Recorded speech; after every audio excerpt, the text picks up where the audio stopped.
నిజంగానే ఇంకా 25, 30 రూపాయలు పెరిగిపోతుందని.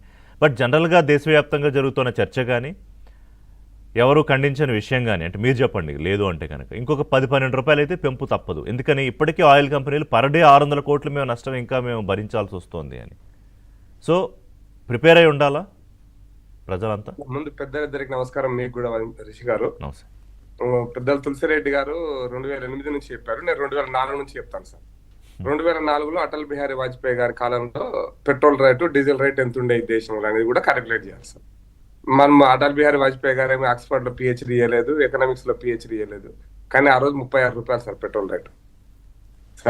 డాలర్ రేటు లేకపోతే అంతర్జాతీయ మార్కెట్ ఎంత ఉండేది పక్కన పెడితే, అదే మన్మోహన్ సింగ్ కాలంలో మరి 2013 చివరి నాటికి భారతదేశంలో పెట్రోల్ రేట్ 84 రూపాయలు పెరిగింది సార్. 84 రూపాయలకు. మళ్ళీ ఎలక్షన్స్ వస్తున్నాయి కాబట్టి ఆ లాస్ ను భరిస్తూ, ఇంతకుముందు మీరు చెప్పిన లెక్కలు భరిస్తూ 79 తీసుకొచ్చారు. తర్వాత మార్చి ఏప్రిల్ వరకు 79 తీసుకొచ్చారు. ఎందుకంటే ఎలక్షన్స్ లో మళ్ళీ ఇబ్బంది అవుతుంది. 84 నుంచి 79 తీసుకొచ్చారు. పెట్రోల్ రేటు తగ్గినా తగ్గకపోయినా, క్రూడ్ రేట్ తగ్గినా తగ్గకపోయినా తీసుకొచ్చారు. ఇది ఒక అంశం. అప్పటి నుంచి ఇప్పటిదాకా ఎంత పెరిగింది అనేది ఇస్తే 36 నుంచి 84 తీసుకోండి. 2013 నవంబర్ డిసెంబర్కి అంటే సుమారుగా 130%. 84 కాకపోతే 79కే తీసుకోండి. 79కి 99కి ఎంత పర్సెంట్ అండి?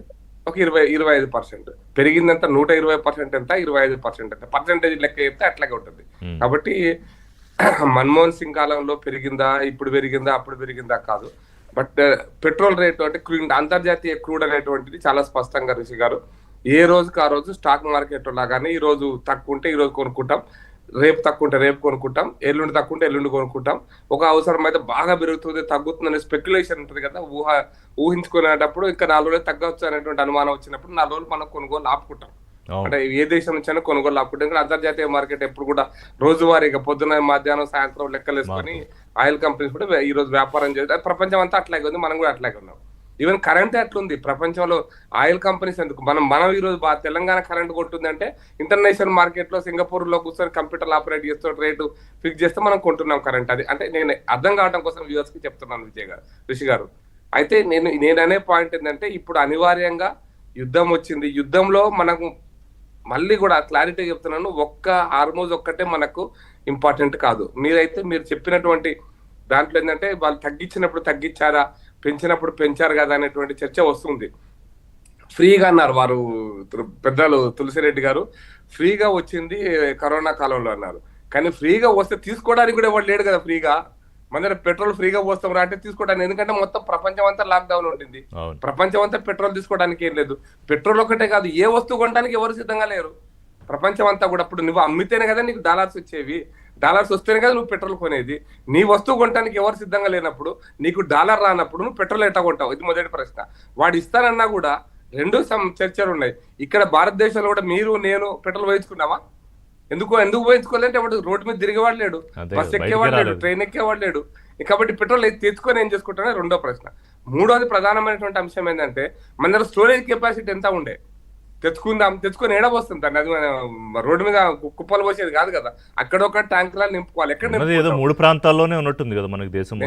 నేను మొత్తం అందుకోసం క్లారిటీ చెప్తాను. 2014లో ఈ దేశంలో 9 రోజులకు సరిపోయేంత మాత్రమే స్టోరేజ్ కెపాసిటీ ఉంటే, ఈ రోజు మీరు రోజు పేపర్లు చూస్తున్నారు, మన దగ్గర 60 రోజులకు స్టాక్ నిల్వలు ఉన్నాయి, 45 రోజుల క్రూడ్, 45 రోజుల ఫినిష్డ్ పెట్రోల్ అండ్ డీజిల్ కు స్టాక్స్ ఉన్నాయి. అంటే దాని అర్థం ఏంది?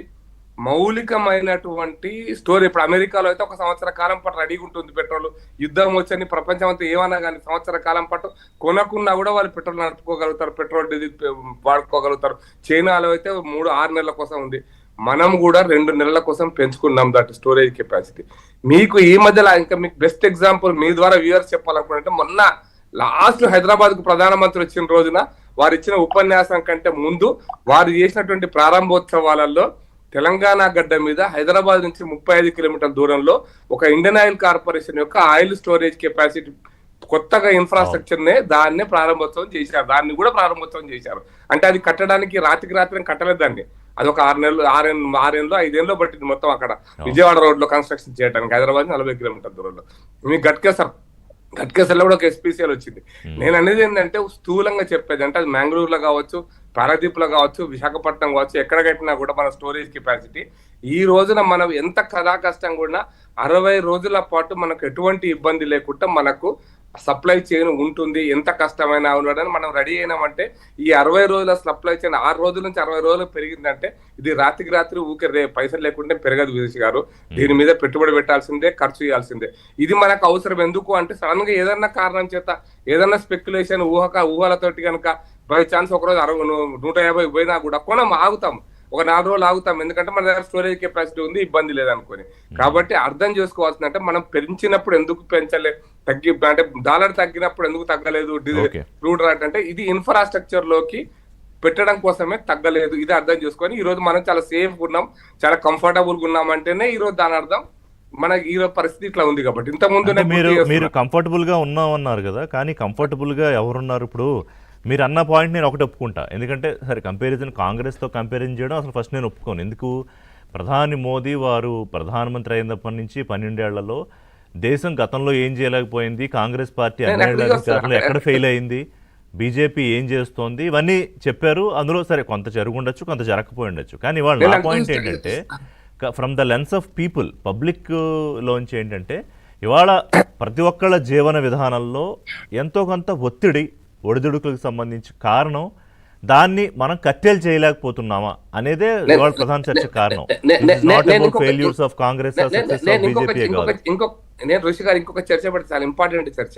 సరే ఇప్పుడు గ్యాస్ గురించి నేను చెప్పే ముందు మీరు ఒక చర్చ పెట్టారు కాబట్టి చెప్తా. నేను ఇంట్రెస్టింగ్లీ భారతదేశానికి మనం ఒక 2 లక్షల కోట్ల డాలర్లు, 3 లక్షల కోట్ల డాలర్లు సంవత్సరాలు 3 లక్షల కోట్ల రూపాయలు మనం పెట్రోల్, డీజిల్, క్రూడ్ దిగుమతి చేసుకుంటాం అనుకుందాం. ఓకే, ఈ డబ్బు మనకి ఎక్కడి నుంచి వస్తుంది? నేను మళ్ళీ క్లారిటీ వస్తాను. నాకు తెలిసినంత వరకు ఈ డబ్బు అమెరికా నుంచి మనకి ఎక్కువ భాగం వస్తుంది. మన ఎందుకంటే అత్యధికమైనటువంటి మన ఎక్స్పోర్ట్స్ అమెరికాకు చేస్తున్నాం, మిగతా చిన్న చిన్న దేశాలకు చేస్తున్నాం. నేననే పాయింట్ ఏంటంటే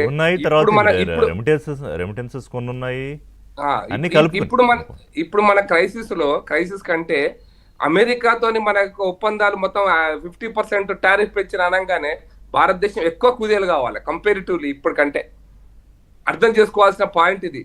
అమెరికా మన మీద 50% మీ టారిఫ్ పెంచుతున్నాం అన్న రోజున అది పెద్ద జర్క్ మనకి దీనికంటే. ఎందుకు అంటే మనకు అత్యధిక డబ్బులు అక్కడి నుంచే వస్తాయి కాబట్టి, డాలర్స్ వచ్చేది అక్కడ నుంచి. మన రష్యా నుంచి అఫ్ కోర్స్ మనం ఈ రోజు ఉన్నటువంటి ఈ బ్రిక్స్ ఒప్పందం ప్రకారం మన రష్యాకి ఈ రోజున రూబుల్ మనం ఎక్స్చేంజ్ చేసుకుంటున్నాం కాబట్టి కొంచెం ఇబ్బంది తగ్గింది. అయితే రష్యా నుంచి రావడానికి ఇంకో సమస్య కూడా ఉంది, ఎందుకంటే హార్మోజ్ ఒకటి ఉంది కాబట్టి.